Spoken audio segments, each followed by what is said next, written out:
Servicio informativo Noti-Hoy, con la noticia como debe ser. Las opiniones vertidas en este espacio son de exclusiva responsabilidad de sus protagonistas. 7:53 a.m.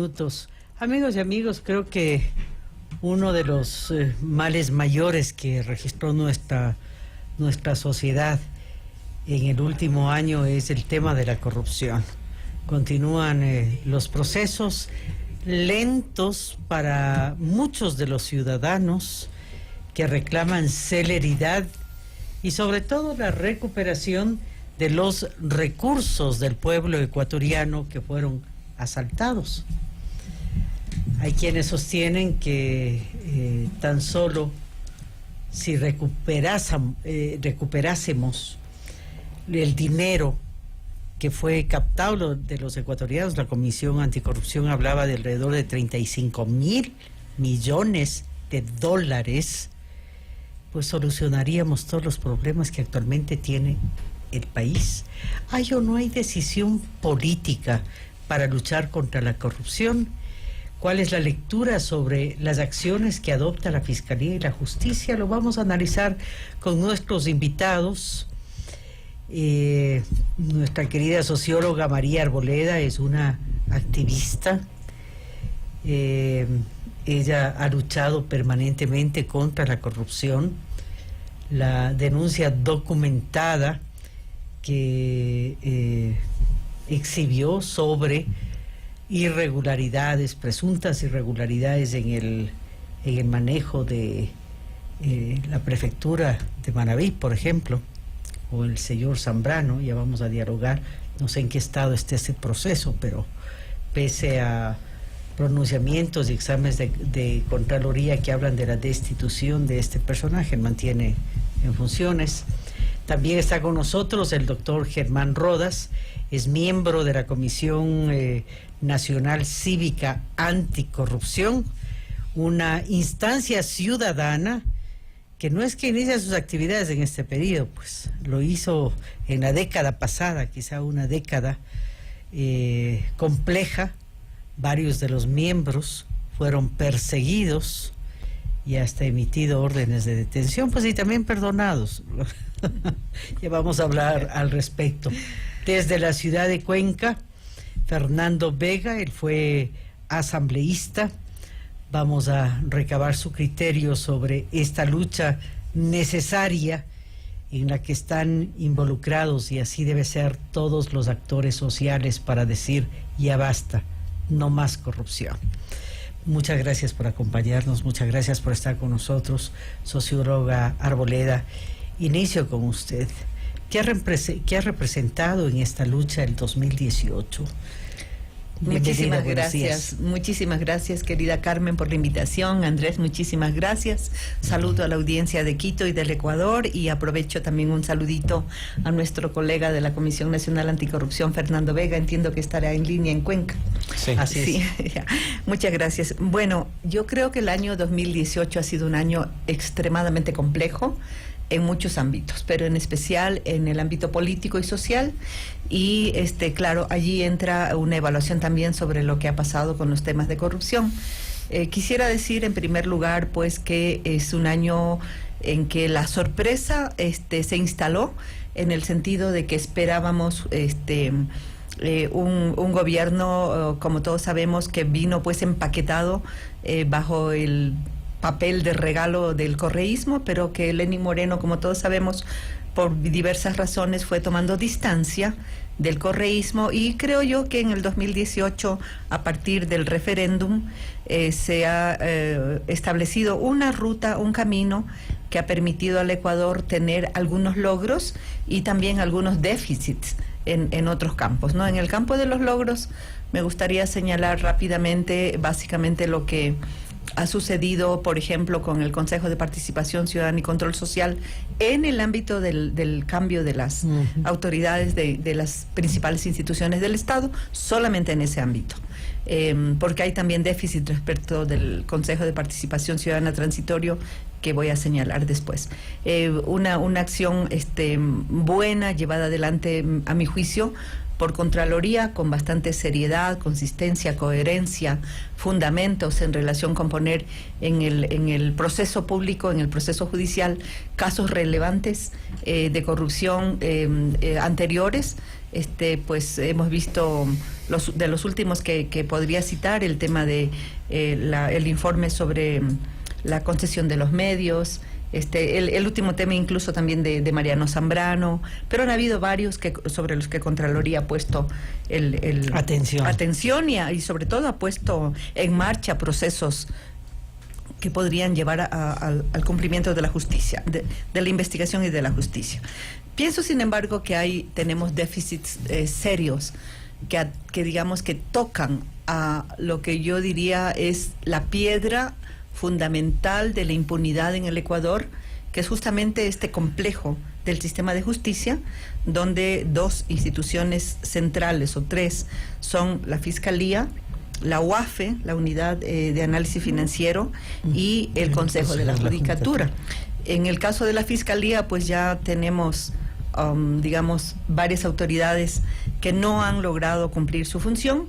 La última, que fue lamentable, el doctor Paul Pérez Reina, que abandonó la tarea prácticamente sin haber realizado mayor parte de su cometido al cual se comprometió con el país.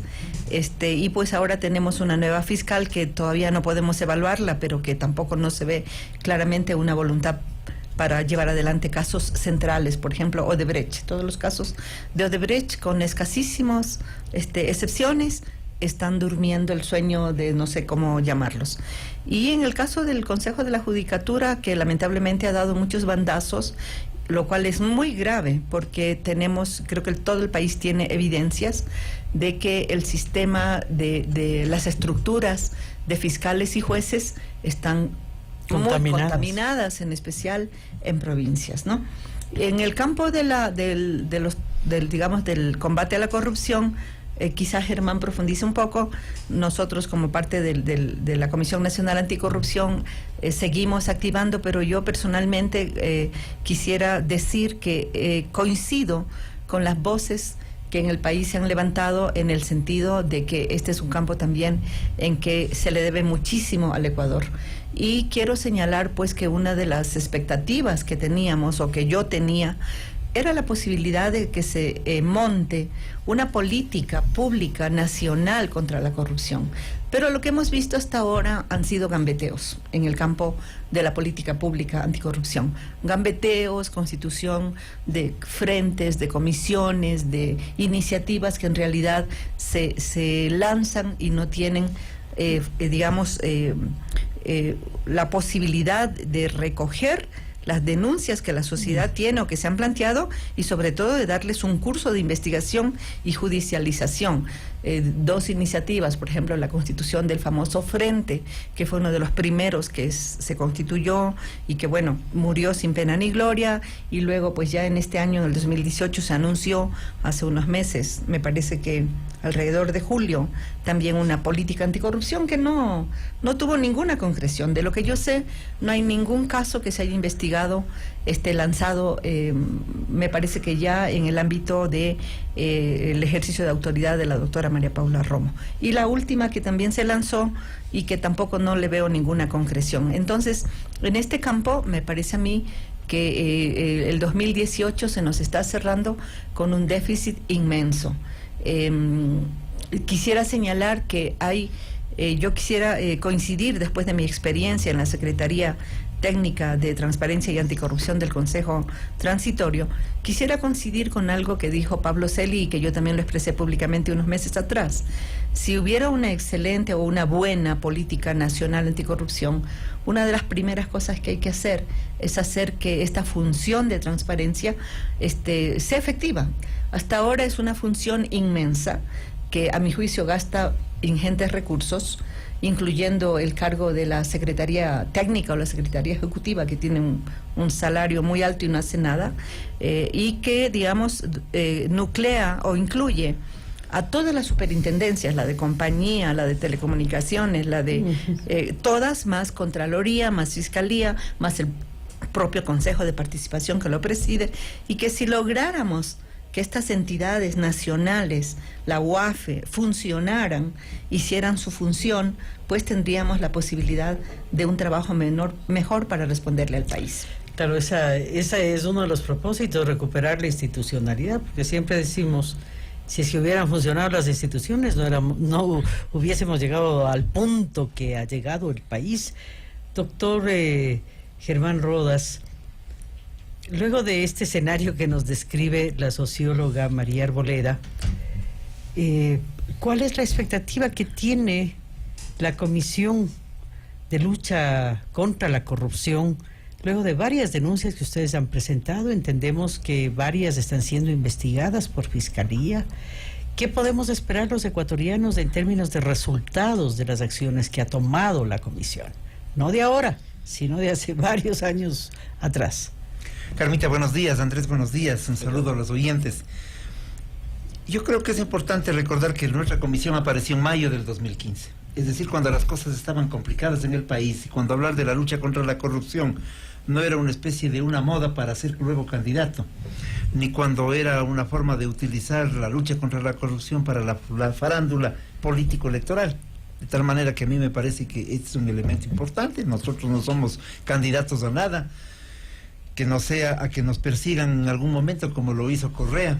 Y como la mafia se mantiene, pues todo puede pasar en este país. Y yo quiero poner dos antecedentes antes de responder esta pregunta, Carmita. Se mantiene tanta la estructura de la mafia que se han dado el gusto de tener ahora partido propio. Y nos anuncian con bombos y platillos que ya tienen una estructura nueva y que van a participar electoralmente. Es decir, y para que el país sepa, no, ese es el número 5, vendieron ese partido. Bueno, en redes decían se han robado el 3. Sí, pero, sí. Pero es que intentaron hacer eso en muchos sectores, ¿no? En un momento dado intentaron comprar algunas estructuras de las listas 17, etcétera, etcétera. Creo que entonces hay una descomposición que es creciente por una parte, y por otro lado no ha habido un ejercicio de lucha contra la corrupción desde las entidades que corresponden, porque la Fiscalía engavetó todo y porque el fiscal que se fue, como decía María, se fue dejando todo luego de haberse comprometido con la propia Comisión Anticorrupción a un camino de lucha que significaba sobre todo transparentar una serie de denuncias que se mantienen allí. Pero ¿qué pasó en el camino? En el camino creo que o no hay pantalones, por decirlo menos, o tienen miedo, o qué más habrá, pues no. ¿Qué más habrá? Porque cuando alguien se va y abandona el barco, ¿qué más habrá? Y la fiscal actual, yo no tengo ninguna confianza respecto de una persona que califica una denuncia para intentar tumbarse las resoluciones del Consejo Transitorio en relación, por ejemplo, al Contralor, para tumbarse al Contralor. Entonces ocurre que es el personaje que con mayor fuerza ha peleado en este último periodo sobre temas de lucha anticorrupción. Creo que hay un escenario complejo, difícil. En la propia Fiscalía no se ha dado paso luego del tema Glass, a quien se le sancionó por el delito más simple, por el más pequeño. No se ha dado paso para que aquellos que están involucrados en temas de peculado sean sancionados. Es decir, Glass es una especie de la cabeza visible de del correato, pero nada más, y el resto.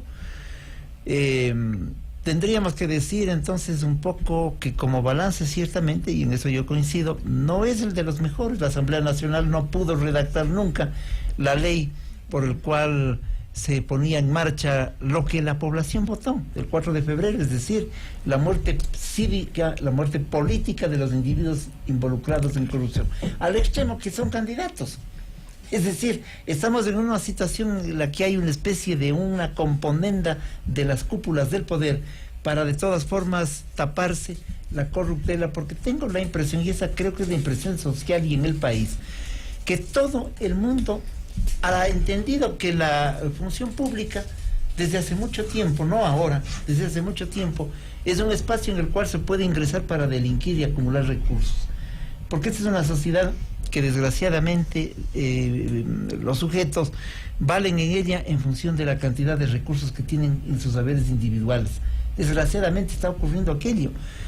Y claro, en todos los sectores hay corruptela. Yo decía hace algún tiempo en alguna nota, en un periódico, corruptela también es haberse apropiado ideas, principios, paradigmas, decirnos que tienen una conducta determinada, volverse aparentemente farsantes de la lucha política con un membrete determinado. ¿Quién puede creerle a Correa o al señor Alvarado o al doctor Mera que eran la expresión del socialismo en el país, por ejemplo? Cuando ellos decían que lo que practicaban ahora este pensamiento, de tal manera que creo que también allí hay otra forma de corruptela, que es la corruptela moral, es una corruptela ética. Y la ciudadanía le falta responder. Y le falta responder también por un detalle, porque nos han hablado tanto de corruptela y tanto de corrupción y no se ve, y se está volviendo una especie de un lugar común, la lucha contra la corrupción. Soy candidato porque he enfrentado a la corrupción. Voy a ir al municipio para que no sigan los de los grilletes. Voy a hacer tal cosa, etcétera, etcétera, etcétera. Y yo creo que por lo tanto se vuelve indispensable, ese es otro momento, en todo caso, el que en la sociedad se den pasos fundamentales para cualificar a esta propia sociedad sobre su quehacer. Hace poco tiempo estuvimos con el ministro de Educación, la Comisión Anticorrupción, y le pedíamos a él dos cosas que creo que son importantes. La una, le pedíamos que se restituya la existencia y la vida de la UNE, independiente de los errores que puede tener la UNE. Allí hay un problema de principios. La dividieron, la desaparecieron y exaltaron recursos de la UNE. Y la otra, le decíamos una cosa fundamental: los chicos tienen que ser formados en los nuevos pensum de estudios, de las mallas curriculares que habría que modificar, con valores éticos elementales, que conozcan el país, que estudien historia si ya no se estudia historia, que incorporen algo que estudiábamos nosotros, que era la ética, por ejemplo, que haya una actitud, por lo tanto, frente a la vida distinta a la que se tiene hoy. La famosa frase, que no quiero decir quién lo dijo porque han de estigmatizar, pero el hombre nuevo nace desde aquí, el hombre y la mujer nuevos nacen desde aquí, desde una conducta distinta, que sepa que es importante tener una vida digna, pero que sepa que no es importante asaltar el país para disfrutar de vacaciones en Europa, para tener 5 carros, para tener 3 casas, piscinas, y la élite del poder comienza a competir por aquello. Estamos en un momento de una difícil situación de ética pública, y por lo tanto la lucha contra la corrupción, en lo que nos corresponde a nosotros, hemos mantenido, hemos persistido, seguimos en esa tarea. No lo hacemos sino responder a nuestras propias voluntades, no tenemos ningún ingreso, no lo necesitamos, lo hacemos como un trabajo cívico, pero hay organismos que están encargados porque la ley les manda y realmente no han podido hacerlo. Uno de ellos, la judicatura, uno de ellos. Ahí están toda una estructura de la función judicial, que es la que se encarga de actuar para impedir que se transparenten las cosas, por ejemplo. Claro. Contaminada, ¿no? Absolutamente. Y todos los mandos medios, la mayoría al menos, lo han dicho aquí nuestros invitados. Fernando Vega, desde la ciudad de Cuenca, él lidera la Comisión Anticorrupción justamente en el austroecuatoriano. ¿Cuál es la opinión tras estos análisis? ¿Decepción frente a la lucha que han desarrollado ustedes de una manera sostenida? Muy buenos días, un saludo a Germán, a María, a usted, a todo el programa y los escuchas, deseándoles, por supuesto, un feliz año nuevo. Aún en medio de las incertidumbres y los problemas que vive el país, creo que hay que mantener la esperanza y la decisión de vivir mejor, de llegar a una vida equilibrada, saludable para todos los ecuatorianos.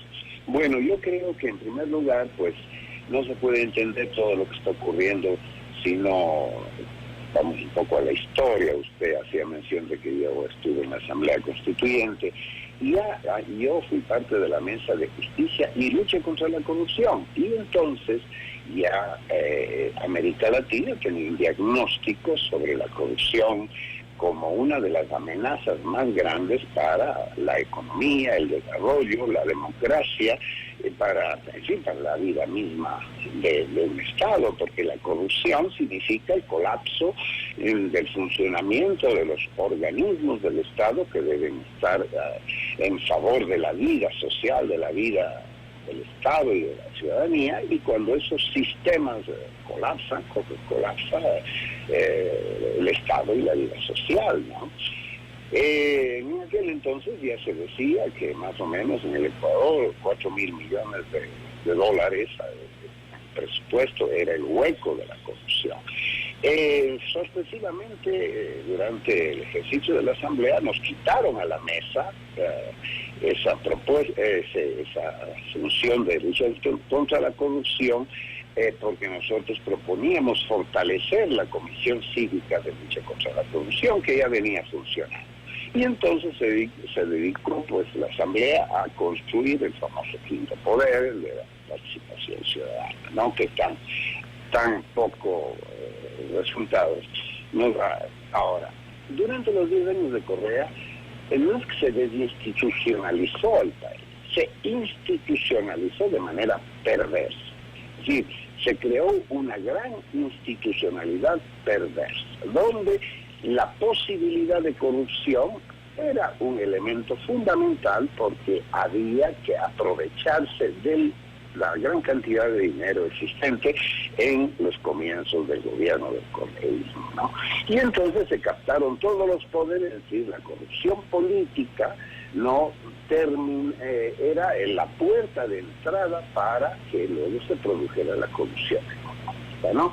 Y eso dio sus frutos. Es decir, es muy difícil saber cuánto mismo se llevó la corrupción, porque no solo esa corrupción se expresó en robo, en aprovechamiento directo de los funcionarios, sino en un despilfarro, una ineficiencia enorme de los recursos. Le voy a poner un pequeño prueba, es decir, alguna subsecretaría contrataba algo, una propaganda, por decir algo. Por esa propaganda había que hacerla para gastar el presupuesto para el año siguiente, y entonces se pagaban montos muy superiores, había sobreprecio de esas pequeñas cosas, y eso multiplíquelo usted por todos.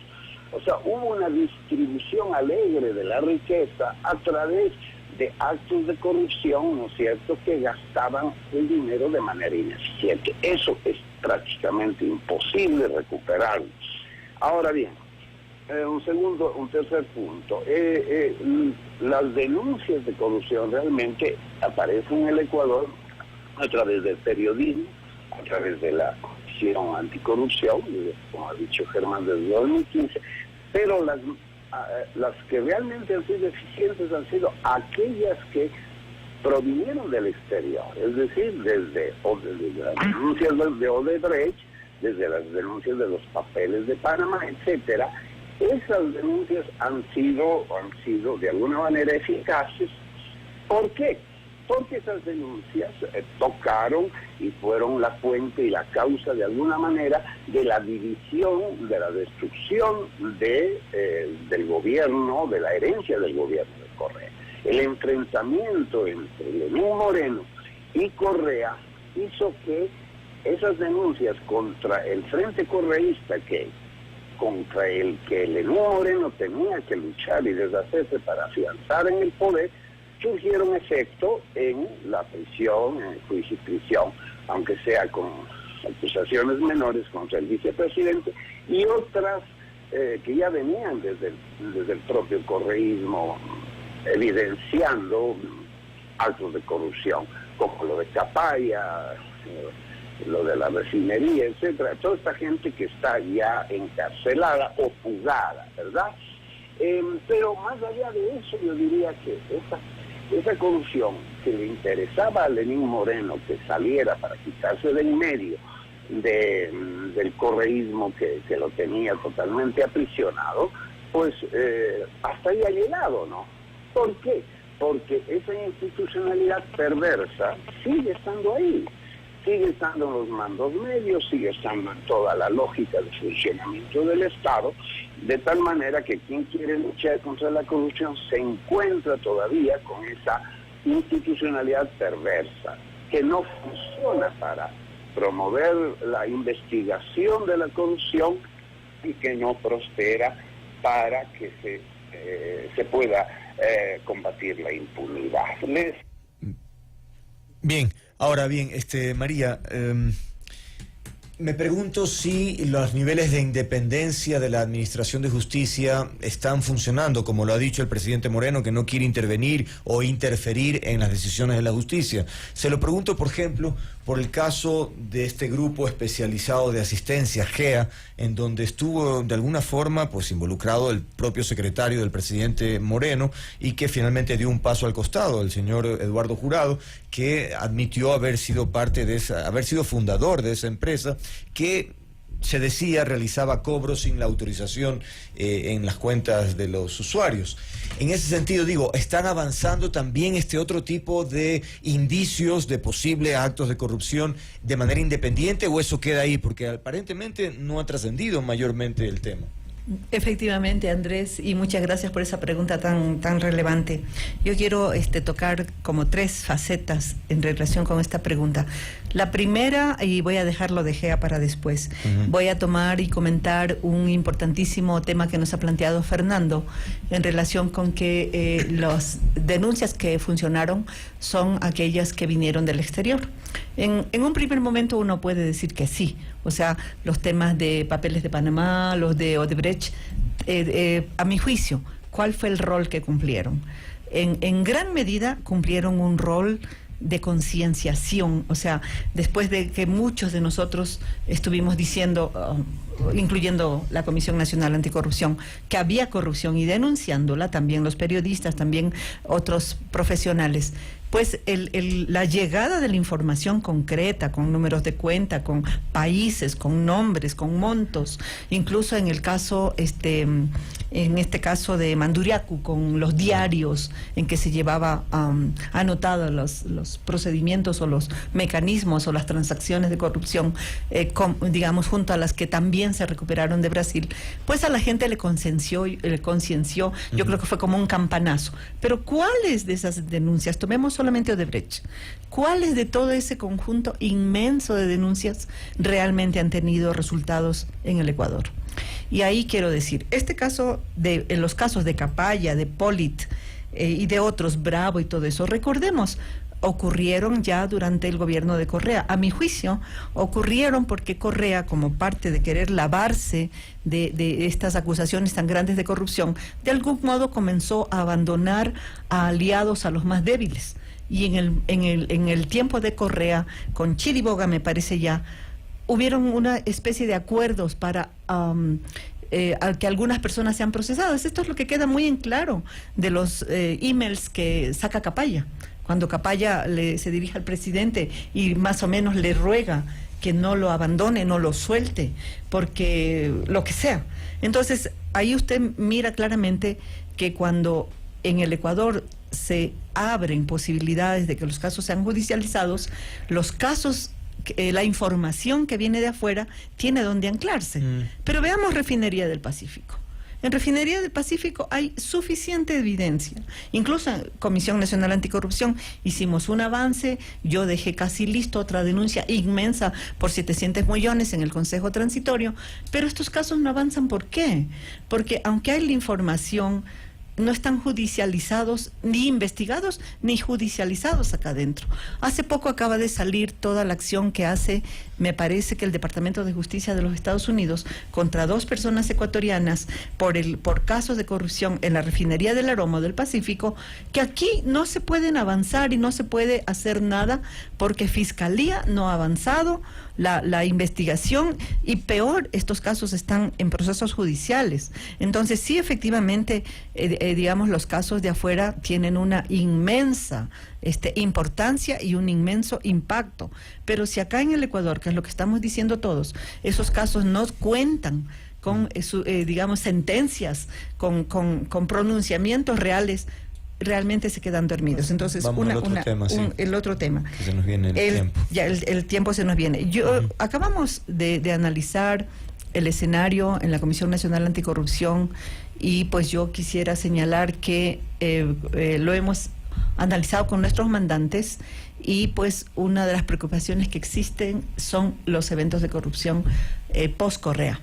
Y este caso que usted señala de Jurado es un caso que a mí personalmente me pareció vergonzoso, en el sentido de que este funcionario, después de las denuncias comprobadas, lo mínimo que tenía que haber recibido es una destitución. Y sin embargo, estuvo allí amparado, no sé por qué, con un velo de opacidad, y pudo estar funcionando hasta que prácticamente él quiso retirarse. Claro. Entonces, sí nos preocupa, y cierro con esto.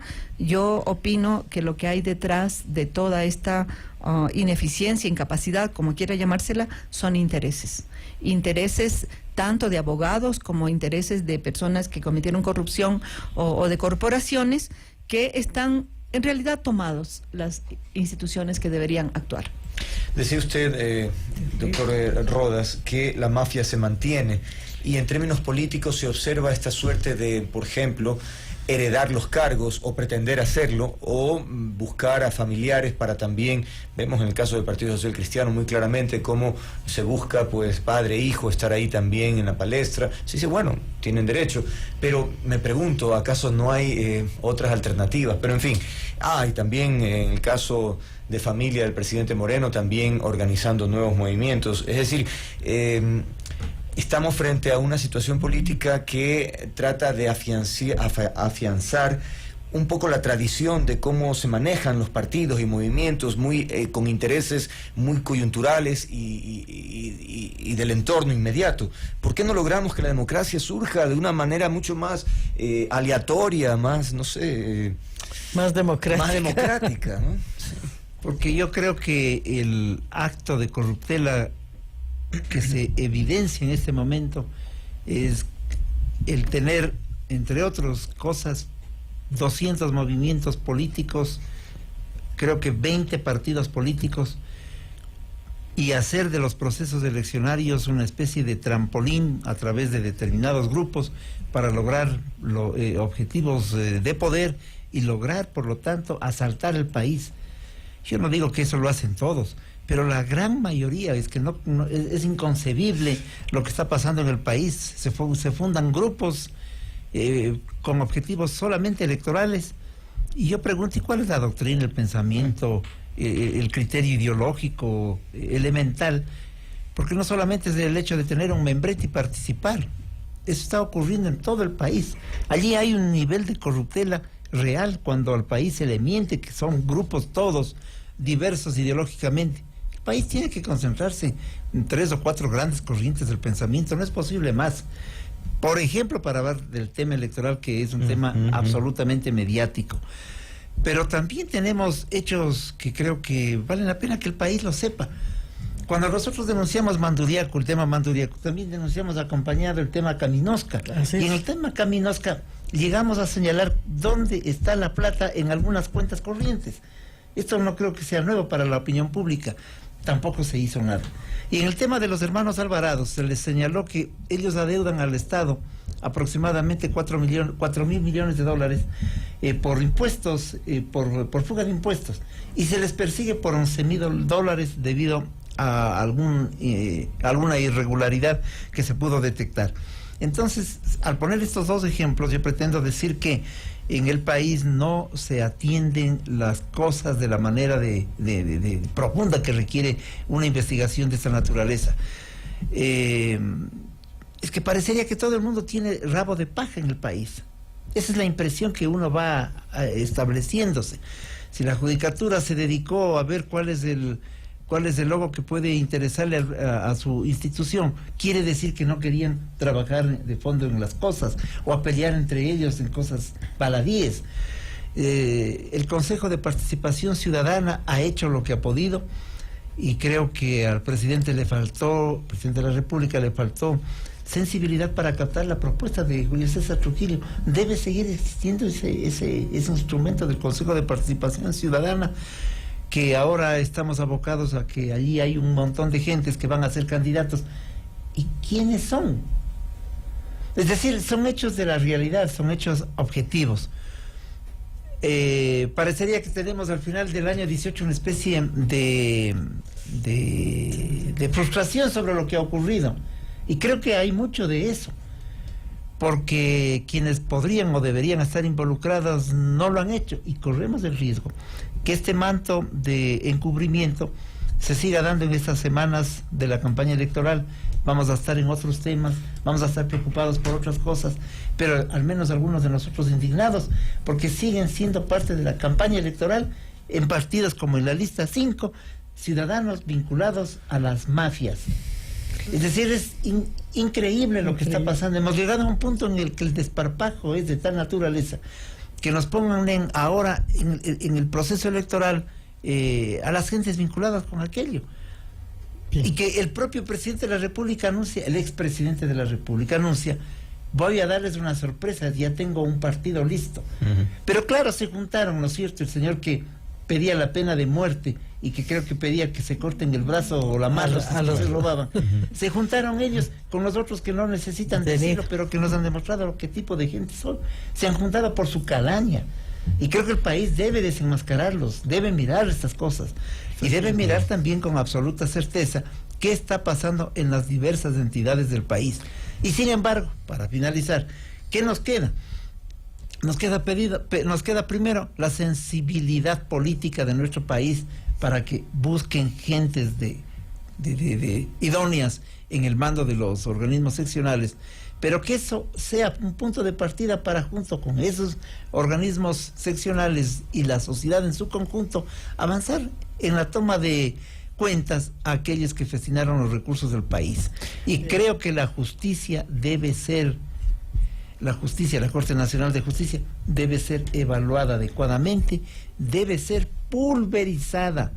Allí está una mafia. Habrá una que otra excepción, yo ni siquiera creo que haya muchas excepciones, una que otra excepción, pero no pueden seguir dándose las sentencias en función de los requerimientos del poder político y de los asaltantes de este país, tipo el ex contralor, el señor Poli, que daba la orden a la justicia cómo debe sancionarse, y comenzó este programa recordando un intento de prisión en contra de la comisión que funcionó así. Poli llamó a la Corte y la Corte nos llevó a un sainete para sancionarnos. De tal manera, eso sigue funcionando en el país. Sí, está bien que el presidente mantenga distancias respecto de los restos de poderes, eso es correcto, pero llega un momento en que no el presidente, sino la sociedad en su conjunto deben establecer hasta dónde los corruptos pueden seguir o no deben seguir en el espectro de la política nacional, en el espectro de la sociedad, y sobre todo teniendo las posibilidades de deambular en las calles como que no ha ocurrido nada. Bien, una última pregunta, unos segundos estamos... Una sola cosita, me olvidé de mandarle un abrazo a Fernando, porque estaba en eso, le mando un abrazo también y el deseo de un año bueno, y que hay que seguir peleando allí en la lucha contra la corrupción, Fernando. Un abrazo. Así es. Vamos a concluir con usted, Fernando, unos segunditos. Estamos en breves instantes con la cadena del alcalde, como todos los días miércoles. Así que, ¿qué decir a nuestros oyentes de este 2018? Creo que los ciudadanos tenemos mucho que hacer en el tema corrupción. Fernando Vega, con usted concluimos. Bueno, creo que la Comisión Anticorrupción cumplió un papel fundamental en su momento. Después de este papel pasó al Consejo de Participación Transitoria, y creo que en este momento la pelota pasa a la cancha de los ciudadanos. Es decir, si la ciudadanía no se despierta, no se organiza y no controla a sus autoridades, no controla el Estado, no tenemos mucho futuro por delante, ¿verdad? Aquí en Cuenca todavía la lucha contra la corrupción deja mucho que desear. Por ejemplo, estamos a la espera, hemos pedido, solicitado sin resultado, una auditoría integral del tranvía, que a pesar de que ya se va a terminar y que el presidente decía que no quiere saber quién es responsable de este asunto y que lo que importa es que se termine, vamos a ver que la puesta en marcha de esta obra, de esta mega obra, va a constituir un reto enorme para Cuenca. No es una facilitación de la movilidad en Cuenca, sino una complicación enorme para construir en torno del tranvía un nuevo esquema de movilidad. Hace pocos días asistí a una audiencia pública sobre la falsificación de presunta falsificación de medicamentos por 100 y pico de toneladas, y me pude dar cuenta por qué no avanzamos en la lucha contra la corrupción. Los jueces, los fiscales, son de una incompetencia increíble. Me di cuenta que realmente el tema de la oralidad no está funcionando en el Ecuador. Bien, muchas gracias al ex asambleísta Fernando Vega por habernos acompañado. Se nos quedan pendientes varios temas. Estamos ya en la cadena al doctor Germán Rodas. Muchas gracias por habernos acompañado, socióloga, arboleda muy gentil.